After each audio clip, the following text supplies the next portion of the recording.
All right, clear prop.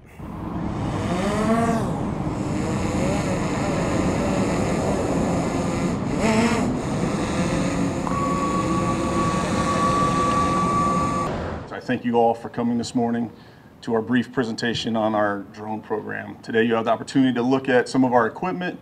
You'll be able to ask questions of our sergeant in charge of the drone program, policy questions, operational type things.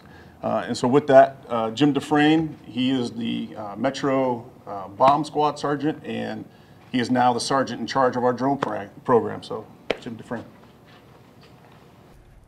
Morning, everybody. Like Derek said, my name's Jim Defrain. It's D, like David, E, capital F, R-A-I-N. I have a bunch of other people here to answer questions for us today. Sergeant Mike Amond, who is the supervisor of the Gresham Police UAS squad. We didn't rebuild any wheels here. We followed these guys. They have been doing best practice in this type of arena for a very long time. Chief Art Nakamura is here. He can answer any questions. We've got a couple of folks from our traffic division who are pilots. As you can see outside, we set up a little traffic accident scene, and once we get done in here, we'll go outside and let you get some video of that. I have Brian Sweeney. While I'm the operational supervisor of this program, Brian Sweeney, who is our ASU Air Support Unit Sergeant, he has FAA certifications and to make sure everything's squared away and all the reporting to the FAA, so he's going to take charge of that. Any questions for that can go to him. So kind of to give you a little backstory if you didn't see City Council, the Portland Police Bureau has been trying to start a program like this for about 5 years. The winds have not been favorable to us for a long time for that. A lot of agencies, if you walk out of Portland in any direction, you're going to step into an agency that uses drones.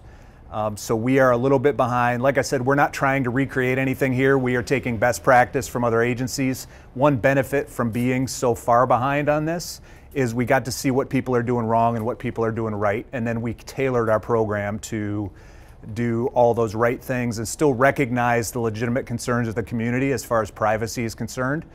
And so on April 5th, 2023, and for a number of reasons, we decided that a full City Council vote would be the appropriate way to do this because we know that there are some concerns about it. So we ran it through City Council. On April 5th, we got a 5-0 vote to start what we're calling a one-year pilot project, which is a limited use of these UAS platforms in order to do 4 different things. And the 4 things that we're doing is traffic, accident, and crime scene reconstruction, which is what we'll give you a demonstration of today. We're doing search and rescue. We are doing for the explosive unit, we are using them to take a look at suspicious items that we think may be possible explosives from a distance. And then finally, we are using them with CIC approval, and a CIC is the Critical Incident Commander, which is a role in the Bureau. It's a rank of captain or above who is really educated and informed on how to manage critical incidents. So under the purview of the Critical Incident Commander, we are using these in order to assist in the apprehension of armed suspects. And so we've kept our program really tight for the duration of this pilot project. A lot of Oregon law is pretty specific in how you can use these in public safety. It does allow for a significant amount more of use than what we are using it for in a pilot project. But what we wanted to do was get some data, get some feedback, and then find a way to see how this works best. And I'll tell you from my personal experience, I've been at this agency for a very long time. I get to see a lot of technology, and I tend to be a skeptic. I'm not an enthusiast about things like this necessarily. We have vetted this a lot. This thing has proven to de-escalate situations, it's proven to get streets open faster, and it's proven to help the community in those things that are most annoying. Nobody wants to be waiting at 5 o'clock in the afternoon while we have I-5 closed down for a traffic crash. What I'm telling you, in the perfect situation, we can reduce that sometimes by hours by using this technology. And so we want to move forward with that kind of thing, figure out what works for us, and then go forward from there. And with that, I think we'll take questions from any of these folks or me. Can you just kind of explain maybe how many staff members are trained to be pilots, kind of give us some numbers like that? So we had a real strict mandate from the chief's office on, because we're so short in operations, which is patrol, every day we're running multiple people below what we consider to be safe. We moved this entire project over into what's called the Specialized Resources Division, which is where I work. Chief Nakamura is the chief of that. And so we have identified 7 traffic division pilots, and then we took about 10 pilots who have other jobs. This is no one's full-time job. This is an additional duty that has been put upon everybody. Some of the people that we identified is we brought some pilots over from ASU because they have very specific FAA understandings. They're really good at looking at these screens and explaining in a way people can understand. We brought a couple people over from our focused intervention team because they're out on the streets, and so they will have this available if we have that kind of situation that they need it. And then most of the pilots came out of my group, which is interagency. So we have 107 FAA certified 107 pilots from all those areas, and then a few of us. So in total, the Portland Police Bureau has certified about 16 pilots right now. 16. Yeah. We were trying to think on the way over here. We could have sworn that we've seen you guys using these things prior to April 5th. Like at scenes that we've been at, whether it was a shooting scene or looking for an armed suspect or something. Yep. So then I just heard you say that April 5th was when you got the go-ahead to launch the year-long program. So can you help me understand, or help us understand kind of the timing of all this? Because again, we thought in some of our video that we've shot, we've seen you using them already.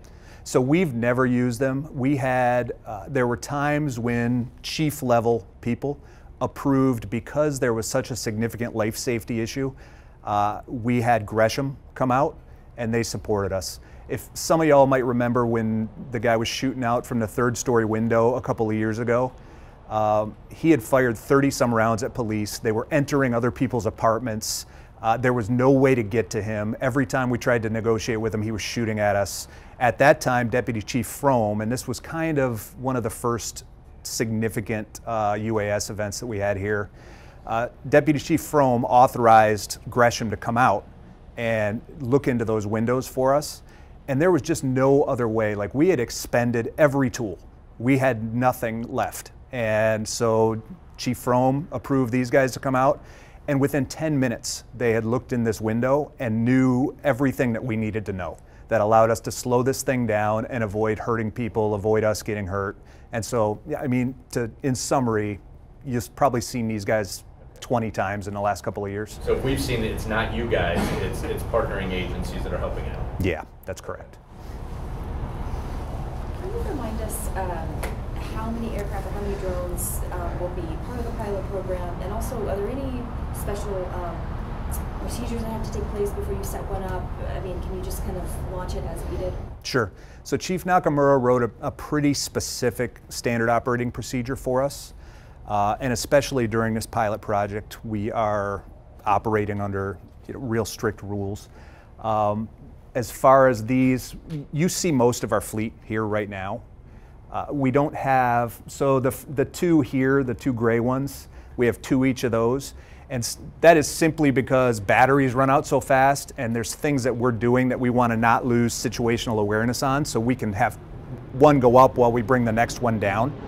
So we have 2 of these, 2 of the bigger ones, and really the size is almost irrelevant, because what you're paying for is the ability to work in the rain and wind. You pay for the cameras, so that's kind of how we landed there. The process in order to use them, which I think you're asking about, is traffic division will, in their exact scenario, the major crash team will use them if they can find and they believe that it will improve the time spent on the scene. And I'll tell you, it certainly improves the product. We will have a couple of links available for you at the end of the day that will show an actual fly-through of a finished product of a crash, and then a couple other videos I think that the PIO's office will put out.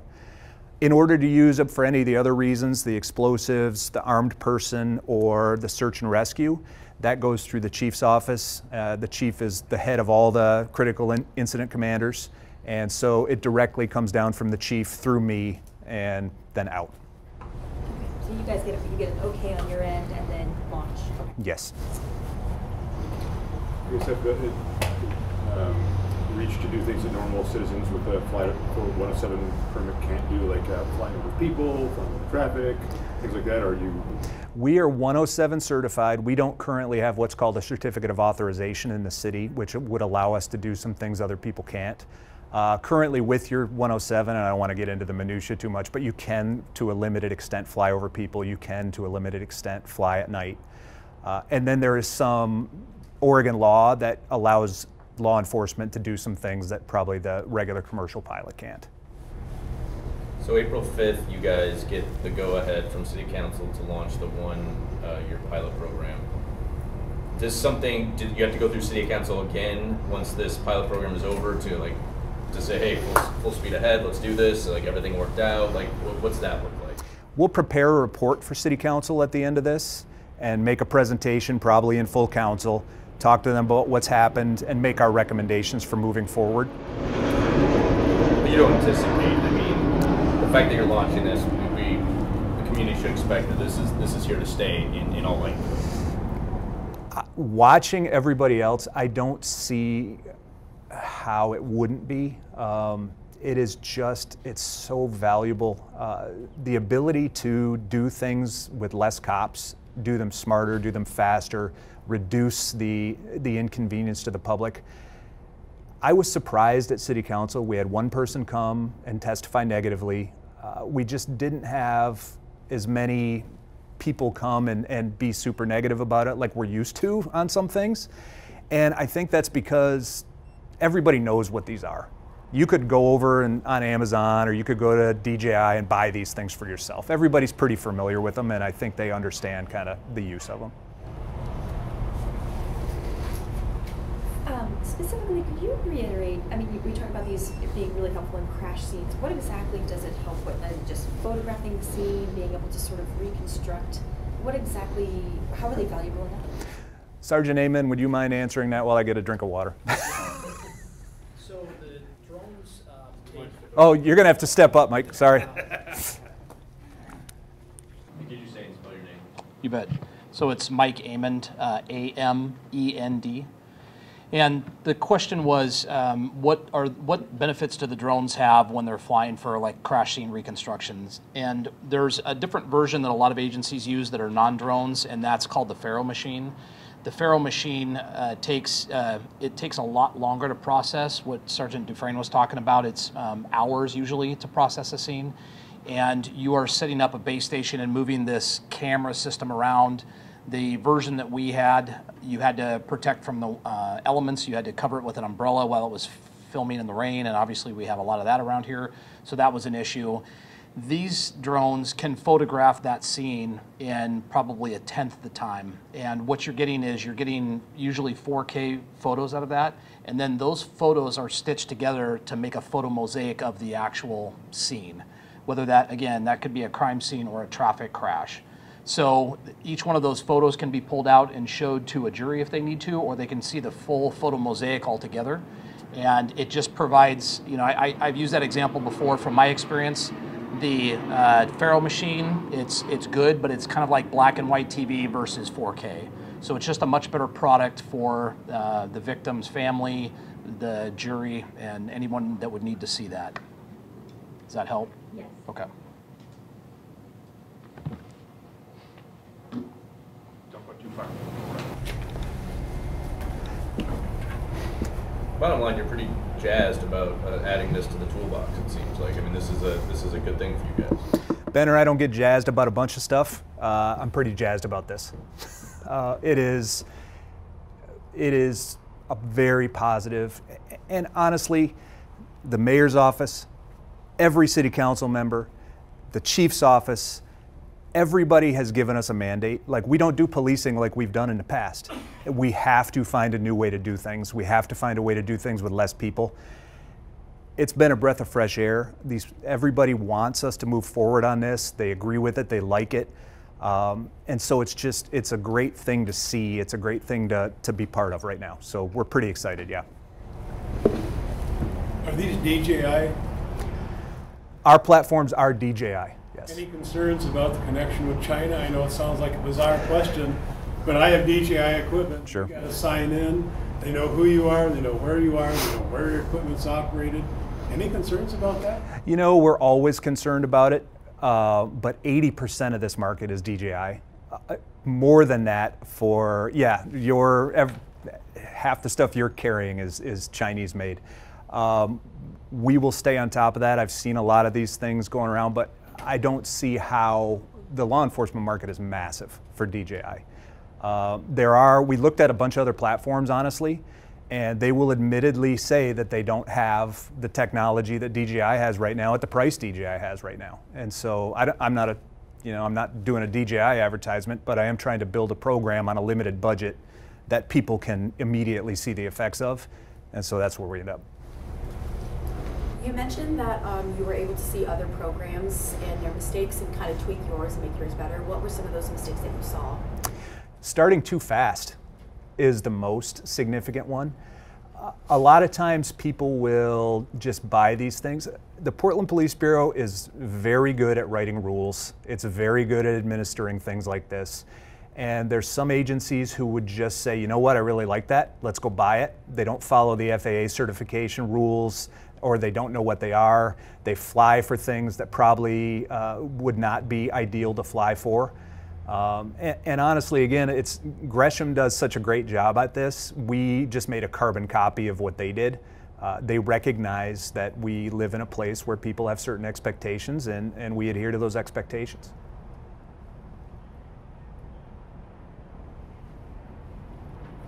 Good? Anybody else? What is your budget? You mentioned you had a budget. So our budget for year one was $80,000. And so that is to buy the airframes, to get everybody set, to buy the charging equipment, to buy batteries. And so we're hoping that'll get us through. And these things usually last quite a while, so that should manage us for quite a bit of time. And I'm sorry if I probably couldn't hear, but after the year, you said you make a presentation and hope that it can continue? Yeah, we've got a pretty robust app that's going to document all of this and how much time we saved, how many flights we used. That'll also be available on our Portland Police Bureau website. About once a month, we'll update that with all the flights that we had and what they were for, and we'll narrow it down to neighborhood. So that information is available to the public. And then we'll take that at the end, and you know what, if this doesn't work, great, we'll tell them. If it works, wonderful, then we'll move forward. No other questions? Garrett, you guys ready? What I'm going to do now is take some video of the scene here. That just helps for us to just document even better and just remember what the scene looked like after we leave. So I'm going to take off and do a separate flight here like we would probably do at a scene. So everything good for you? Green light. All right, clear prop. We believe it has the potential to take an interstate freeway closure that would take about 4 hours and knock that down to an hour, hour and a half and be able to reopen. We've worked with ODOT and found that the economic impact to the region for every minute a road is closed, an interstate highway is closed, is significant. And so we're working to open the freeway faster, reduce secondary collisions, and above all, gain better evidence. So all the way around, it's a win-win. Can you just talk about, this is just a general question, just talk about how important it is to have these tools out here doing this kind of work? So old school police, when they did their crash reconstruction, they come out with measuring tapes and sticks and try to draw lines and measure distances to each piece of evidence. That could take hours, half a day, whatever. Then we moved to the laser scanners, and now we're going to where we get hundreds of thousands of data points that we can take and complete a crash reconstruction. With the drone, we're now going to millions of data points. So the level of evidence is greater, but it's also faster than all other previous modes of gathering evidence, especially for measurements. And talk about it being faster. What are some advantages of that? So the main advantage of being faster is inconvenience to the community. People have to reroute. We can shut down Interstate I-84 right at rush hour, potentially if there was a fatal crash on the interstate. So to reduce that impact, reduces not only the time we're on scene and get it back open, but the residual backups around the city, and then the flowing of traffic onto the surface streets trying to get around, and then the hazards that causes to pedestrians or any other road users. So to get it open faster reduces the residual. It also reduces the economic impact on the region that ODOT has proven is significant for every minute that the interstate is closed. And this doesn't just apply to the interstate, it's any roadway. Causes inconvenience, and it also can potentially, when you have a road closed and people are diverting, you can have secondary collisions. So we like to get the road flowing in a normal and expected way. So that's the main advantage. Beyond that, there's obviously cost for personnel. Most of the time we go to these crashes, run overtime, and we can reduce that cost to the city as well. Is it any concern about legality, or things holding up in court, images versus the old way of doing it and stuff like that? Or we think this is actually better because more data is being collected than any previous method. We're also not the pioneers in this. This is being used across the country, and it has proven to not be an issue whatsoever with court. We think it's actually better.